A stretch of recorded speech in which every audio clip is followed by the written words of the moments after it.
नमस्कार साथियों की फैक्ट में आप सभी का स्वागत है। उम्मीद करता हूं कि आप सभी लोग बेहतर होंगे। सभी सनातनी और राष्ट्रवादी भाई बहनों से अपील रहेगी कि चैनल को सब्सक्राइब करिएगा, वीडियो को लाइक करिएगा और अधिक से अधिक लोगों तक शेयर कर दीजिएगा।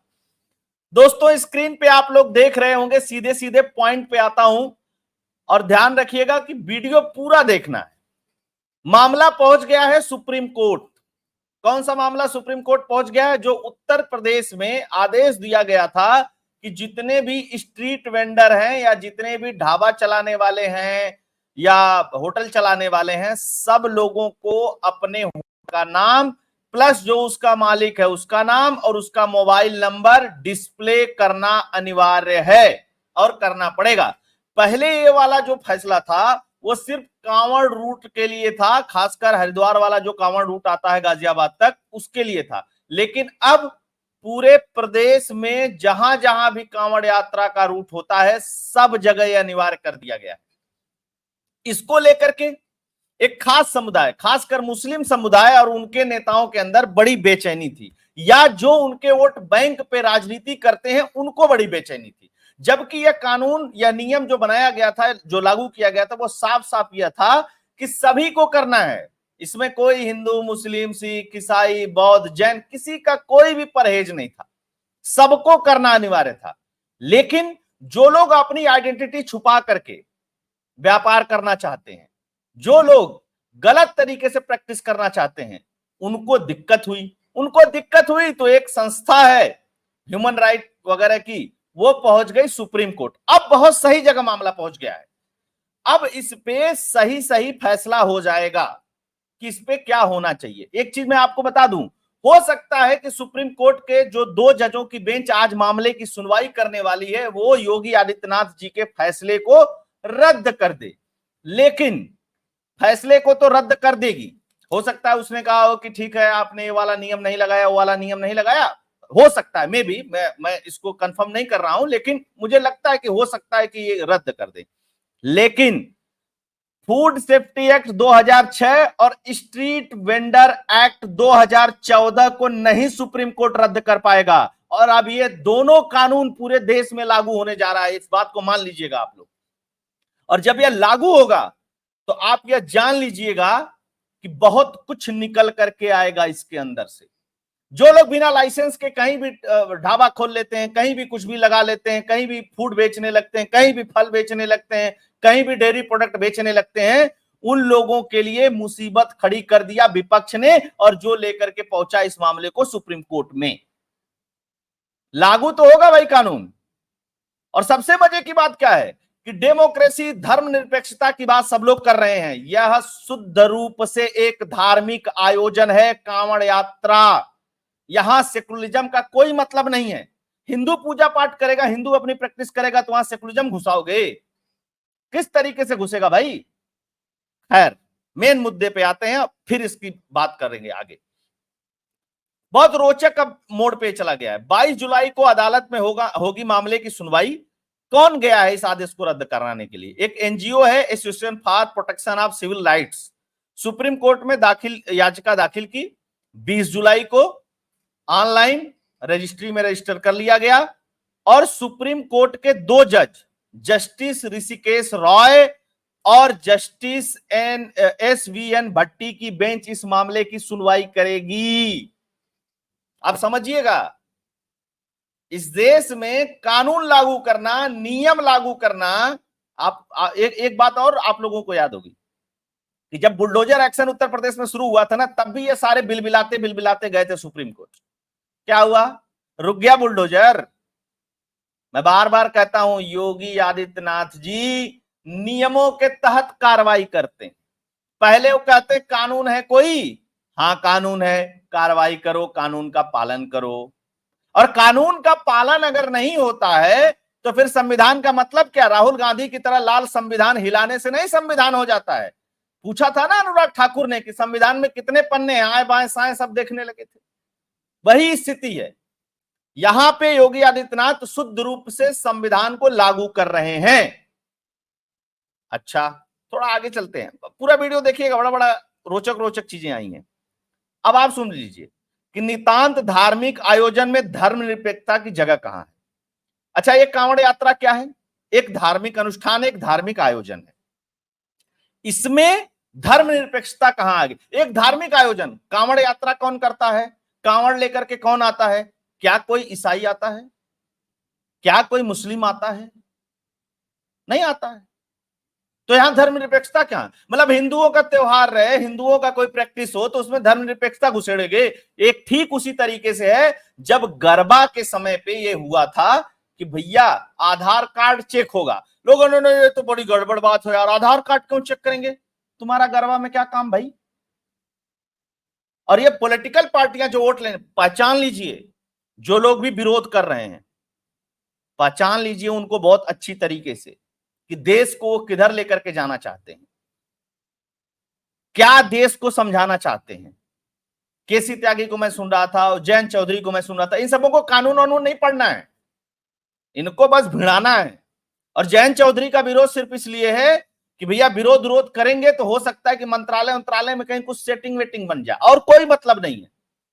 और जो इनके फॉलोअर है बहुत ध्यान से समझे कि कानून का राज चलेगा योगी आदित्यनाथ जब तक कुर्सी पे रहेंगे, और कानून के तहत ही ये काम हुआ है। और अब उन सब लोगों के लिए आफत है जो लोग दिन भर बैठ करके फेसबुक पे लिख रहे थे, मीडिया में बाइट दे रहे थे, सारी चीजें, अरे अरे बड़ा खराब आर्डर आ गया, ये ऐसा नहीं होना चाहिए, धर्मनिरपेक्षता ये नहीं कहता है। कहेगा धर्मनिरपेक्षता भाई? शुद्ध रूप से शुद्धता का मामला था, 1 महीने का मामला था, 1 महीने में मामला खत्म हो जाता। जिन जिन दुकानदारों का यहां आदेश पहुंचा है सबने अपना नेम प्लेट लगा लिया, बात खत्म हो गई। आपको क्या समस्या थी इसमें? अब सबके लिए आपने आफत मूल्यवा दी। खैर, थोड़ा और आगे पहुंचते हैं। देखिए कानून कौन कौन सा है। खाद्य अधिनियम निवारण कानून 1954 और 2006, फल उत्पाद आदेश 1955, मांस खाद्य उत्पाद 1973, वनस्पति तेल 1947, खाद्य पैकेजिंग 1998, ये सारे नियम अब अप्लीकेबल होंगे और सब जगह अप्लीकेबल होंगे। और अप्लीकेबल हो गए तो अभी लोग क्या कहते हैं, अरे यार तेल में बड़ी मिलावट आ रही है, खाने में बड़ी मिलावट आ रही है, अरे यार वो तेल जला हुआ होता है, अरे यार वो वहां पे शुद्धता नहीं होती है। अब जब सबका नियम पालन हो जाएगा ना तो उसके बाद चीजें महंगी भी हो जाएंगी और जितने लोगों की बेचैनी है वो बेचैनी शांत हो जाएगी, है ना। और ये बेचैनी शांत होगी, आप इस बात को मान लीजिएगा। हो सकता है कि योगी आदित्यनाथ जी का ऑर्डर निरस्त हो जाए, लेकिन 2006 वाला नियम, उत्तर प्रदेश में 2006 वाला नियम, सेंटर का 2006 वाला नियम और स्ट्रीट वेंडिंग एक्ट 2014 भी इंप्लीमेंट होगा। और सब में लिखा हुआ है साफ साफ, जिसको प्रैक्टिस करनी है उसको लाइसेंस लेना होगा, निहित स्थान पे प्रैक्टिस करनी होगी। क्योंकि आप देखिए यहां 2 कानून था, यहां 2 लफड़े हो रहे थे, ढाबे के लिए या होटल के लिए, इस तरीके की जो चीजें हैं फूड के लिए, वहां पर तो ये नियम लागू हो गया था। अब लोग इसमें एक चीज और फायदा उठा रहे थे, अरे भैया फूड के लिए तो नियम है, फ्रूट के लिए नियम ही नहीं है, फल के लिए नियम ही नहीं है। बिल्कुल नियम है, स्ट्रीट वेंडिंग एक्ट 2014 में नियम है। मैं बता देता हूं, यह भी कांग्रेस के जमाने का ही पास कानून है, अंतिम समय में पास हुआ था, नोटिफाई हुआ था ये मार्च 2014 में, मार्च 2014 में। और उस समय मंत्री थी कुमारी सैलजा। अब चूंकि पढ़ना ही लिखना नहीं है ना किसी को, मैं इतने यूट्यूबरों का वीडियो देखा, एक व्यक्ति नियमों का, कानूनों का, व्यवस्थाओं का कोई बात ही नहीं कर रहा है। मेन स्ट्रीम मीडिया में भी अफवाहबाजी मेन, और जितने यूट्यूबर हैं, एक यूट्यूबर ने भी नियम कानून के बारे में बात नहीं की, एक सिंगल, चाहे राष्ट्रवादी हो, चाहे इधर का हो, चाहे उधर का हो, सब उड़ रहे हैं। आप सोचिए क्या स्थिति हो गई है। चैनल खोल लिए हैं, पढ़ना लिखना कुछ नहीं, नियम कानून के बारे में कुछ पता नहीं, बैठ गए आगे, हाँ हाँ हम बांचेंगे, हम बहुत बढ़िया आदमी हैं। मैं किसी को क्रिटिसाइज नहीं कर रहा हूं, लेकिन जब मामला कानून का हो तो कानून के तहत ही बात होनी चाहिए। खैर, थोड़ा सा आगे बढ़ते हैं और क्या क्या है इसमें। ये देखिए पूरा फॉर्म फिल कराया जाता है, एफएसएसआई जब आपको करती थी, इसमें सब कुछ लिखना होता है। आप हॉकर के लिए भी है, मोबाइल वेंडिंग के, मोबाइल फूड वेंडर जो होते हैं उनके लिए भी है, रिटेलर के लिए, मैन्युफैक्चरर, प्रोसेस, रीपैकेजिंग, सबके लिए फोटो भी देना होता है, साथ के साथ मोबाइल नंबर भी देना होता है, एड्रेस भी देना होता है, सब कुछ देना होता है और ये डिस्प्ले होता है। अब कुछ लोग कह रहे हैं कि फ्रंट पे डिस्प्ले करने की बात नहीं होती है, बैक में। भैया जो होटल या ढाबा है ना, उसके अंदर एफएसएसआई का लाइसेंस लगाना जरूरी होता है, लेकिन ढाबे के फ्रंट पे आपको पूरी जानकारी देनी होती है अगर आपने जीएसटी ले रखा तब। अब इसमें नियम क्या कहता है, 12 लाख से ऊपर का जिसका भी टर्नओवर होगा साल का, उसको लाइसेंस लेना होगा, और 12 लाख से कम जिसका होगा उसको रजिस्ट्रेशन करना होगा। लाइसेंस और रजिस्ट्रेशन में अंतर है, लाइसेंस में जिस तरीके का प्रोडक्ट है उस तरीके का लेना पड़ेगा, अदरवाइज 12 लाख से कम है आपको तो रजिस्ट्रेशन कराने के बाद एक रजिस्ट्रेशन नंबर मिलेगा, उसको डिस्प्ले करना होगा, लेकिन डिस्प्ले सबको करना होगा। इसके अलावा जागो ग्राहक जागो वाला नियम भी लगेगा, वो बाद में आया था संशोधन करके कि ग्राहक को पता होना चाहिए। अब कुछ लोग कह रहे हैं यार मुस्लिम देश से तेल आता है तो उस पे भी लिखा, बिल्कुल लिखा होना चाहिए, और हर पेट्रोल पंप पे लिखा होता है कि इस पेट्रोल पंप का मालिक कौन है। अगर कुछ लोगों को लगता है कि पेट्रोल किस देश से आया वो लिखा होना चाहिए तो बिल्कुल लिखवाओ, उसके लिए कानून पास कराओ संसद में, बिल्कुल होना चाहिए, सब लिख दो, क्या दिक्कत है यार उसमें, समस्या कहां है। फिर लोग करेंगे अब यार बताओ फल वाले पे लिखा जाएगा, बिल्कुल लिखो कि किस बाग से फल आया है, इसमें कितना पेस्टिसाइड पड़ा है, जो बाग वाला है उसने कितना पेस्टिसाइड डाला है, कब फल टूटा है, सब लिखो। एक ग्राहक को यह अधिकार है कि वो जो फल खा रहा है उसमें कितना पेस्टिसाइड पड़ा है। एक ग्राहक को अधिकार है कि यह फल कहां से आया है, एक ग्राहक को अधिकार है कि यह फल कब का टूटा है। मजाक बना कर रखा है लोगों ने देश का, जिसका जो मनाएगा वही करेगा, और फिर उसके बाद लोग कहेंगे कि अरे यार सब चीज में तो मिलावट हो गई है भाई, शुगर बढ़ जा रहा है, बीपी हो जा रहा है, किडनी खराब, फेफड़ा खराब। होगा नहीं, जब नियमों का पालन नहीं होगा तो सब कुछ होगा। खैर थोड़ा और आगे बढ़ते हैं, देखिए बहुत महत्वपूर्ण बात है, पथ विक्रेता मतलब वही स्ट्रीट वेंडर अधिनियम 2014, ये 4 मार्च 2014 को नोटिफाई हुआ था। मंत्री थी कुमारी सैलजा, जो इस समय हरियाणा में सीएम बनने के लिए हुड्डा से पंगे ले रही हैं। ठीक, जाकर के चेक करिएगा कि मैं सही बोल रहा हूं कि नहीं। खैर अब स्ट्रीट वेंडिंग में दंड का प्रावधान क्या है, इसको भी पढ़ लीजिए। विक्रय प्रमाण पत्र के बिना विक्रय क्रियाकलापों में लिप्त होता है, विक्रय प्रमाण पत्र के निबंधों का उल्लंघन करता है, जो विक्रय करने का प्रमाण पत्र जारी होगा। अब इनको प्रमाण पत्र कौन कौन देता है, नगर पंचायत, ग्राम पंचायत, नगर निगम, नगर पालिका, 4 जगह से इनको मिलता है प्रमाण पत्र। जिस क्षेत्र में आएंगे उस क्षेत्र से प्रमाण पत्र मिलेगा इनको, इस बात को जान लीजिएगा। बहुत सारे लोगों को यह पता है कि सिर्फ नगर निगम और नगर पालिका में मिलता है, नहीं, जो पंचायत की चारों व्यवस्थाएं हैं उसमें से मिलता है। आप या तो आप किसी अगर ग्रामीण इलाके में है तो किसी ग्राम पंचायत के अंतर्गत आएंगे, उसके अंतर्गत नहीं आएंगे तो जो एक क्षेत्र पंचायत होता है उसके अंतर्गत आएंगे, नहीं तो आप नगर निगम और नगर पालिका के अंतर्गत आएंगे। वह एक प्रमाण पत्र जारी करेगा कि फला अमुक स्थान पे आप लगा सकते हैं अपना ठेला, खोमटा, गुमती, जो भी बोला जाता हो देश में अलग अलग जगह पे। साथ के साथ आप जिस चीज के लिए प्रमाण पत्र जारी होगा वही बेचेंगे, ये नहीं कि समोसा बेचने का प्रमाण पत्र लिए और सिगरेट बेचने लगे, ना ना, सा ऐसे नहीं होगा ना, ये नियम में नहीं है। तो क्या लिख रहा है साफ साफ, क में है विक्रय प्रमाण पत्र के बिना विक्रय क्रियाकलापों में अगर आप लिप्त होते हैं और विक्रय प्रमाण पत्र का जो भी नियम है उसका उल्लंघन करते हैं, इस अधिनियम या उसके अधीन बनाए गए किन्हीं नियमों या स्कीमों के अधीन कोई भी गलत चीज आप करते, उल्लंघन करते हैं तो आपका लाइसेंस तुरंत रद्द हो जाएगा और 2000 रुपए का फाइन लग जाएगा फटाक से। दूसरी बार जब उल्लंघन करते हुए पाएंगे तो 5000 रुपए का फाइन लग जाएगा, तीसरी बार में एकदम कैंसिल, आपका ठेला फेला हटा दिया जाएगा। ये साफ साफ नियम है, लेकिन नियम नहीं मानेंगे आप। क्यों नहीं मानेंगे भाई, इस देश का कानून है, मानना पड़ेगा। कोई भी हो, हिंदू हो, मुसलमान हो, कोई भी ये काम करता हो। खैर अब इनका अधिकार और बाध्यता भी है, इसको पढ़ लीजिएगा। मतलब कुछ भी। इसके अलावा देखिए दोनों में फंसेगा मामला। एक खाद्य सुरक्षा अधिनियम 2006 जिसमें एफएसएसआई के तहत आपको मिलता है। अच्छा एक चीज और बता दूं, उत्तर प्रदेश में तो आदेश हुआ ही, मध्य प्रदेश में उज्जैन के लिए भी आदेश हो गया। यूपी के बाद अब एमपी में भी आदेश, दुकान के बाहर लगाना होगा नेम प्लेट, उज्जैन में नियम तोड़ने पर लगेगा जुर्माना। और क्या लगेगा जुर्माना? स्ट्रीट वेंडिंग एक्ट 2014 के तहत ही जुर्माना लगेगा। सीधे सीधे नियमों की बात आ गई यहां पे। इसके अलावा उत्तराखंड ने भी लागू कर दिया है। बिल्कुल सबको लागू करना चाहिए, इस पे कोई कोताही नहीं बरतना चाहिए। यह भी देख लीजिए कि 2000 रुपए और दूसरी बार में 5000 रुपए वसूला जाएगा, ये उज्जैन में लागू हो गया। क्या दिक्कत है? अच्छा, खाद्य सुरक्षा मानक अधिनियम 2006 के मुताबिक प्रत्येक रेस्तरां या ढाबा संचालक को अपने फर्म का नाम, अपना नाम और लाइसेंस नंबर लिखना अनिवार्य है। जागो ग्राहक जागो के अंतर्गत सूचना में रेट लिस्ट भी लिखना अनिवार्य है।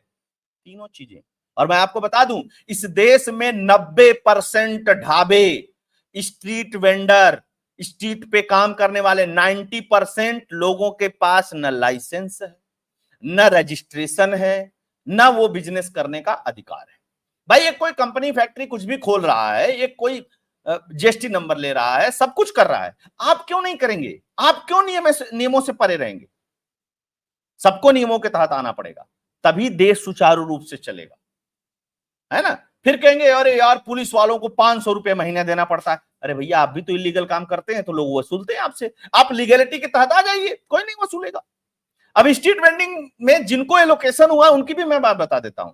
जूस के नाम पे एलोकेशन करा लिए हैं और बेच रहे हैं वहां पे कचौड़ी, नहीं चलेगा, ये नियमों के विरुद्ध है। तो आपको पुलिस वालों को तो देना ही पड़ेगा, फिर तो जो लोकल का होगा वसूलेगा, कई के लिए समस्या है। खैर, अब कांग्रेस महासचिव प्रियंका गांधी जी क्या कह रही हैं? प्रियंका गांधी जी कह रही हैं कि लोकतंत्र पे हमला है। अरे भाई तुम्हारे जमाने का बना हुआ कानून है दोनों, एक बार पूछ लेती, उस कानून के बारे में जान लेती, लेकिन जानना नहीं है ना। सुबह उठे, अच्छा भाजपा ने आदेश दिया है, लोकतंत्र पे हमला है, लाल डायरी लिखाओ, दिखाओ लाल डायरी, दिखाओ लाल संविधान वाली किताब दिखाओ। अरे बाबा साहब का संविधान ही बदल दिया। ये भाई पढ़ लिख तो लेते ना यार, हंसी आती है मुझे कि ऐसे भी राजनेता हैं, ऐसे भी नेता हैं, और जिनके फॉलोअर हैं दिन भर कहेंगे अरे अरे अरे अरे ऐसे हो गया, अरे अरे वैसे हो गया। मोहब्बत की दुकान वाला पता नहीं कहां गया भाई। खैर, करें कि भाषा स्थान के आधार पर भेदभाव नहीं। भेदभाव कहां है? भेदभाव कहां है? जिन लोगों ने लिख रखा है, जो लोग नियमों का पालन करते हैं, वहां भेदभाव नहीं है। किसी जब एक जाति एक समुदाय के लिए अगर ये कहा जाता तो भेदभाव होता, लेकिन समस्या जानते हैं क्या है? जो लोग हिंदुओं का नाम रख करके प्रैक्टिस करते थे, अब उनको अपना असली नाम लिखना पड़ रहा है, तो समस्या हो रही है।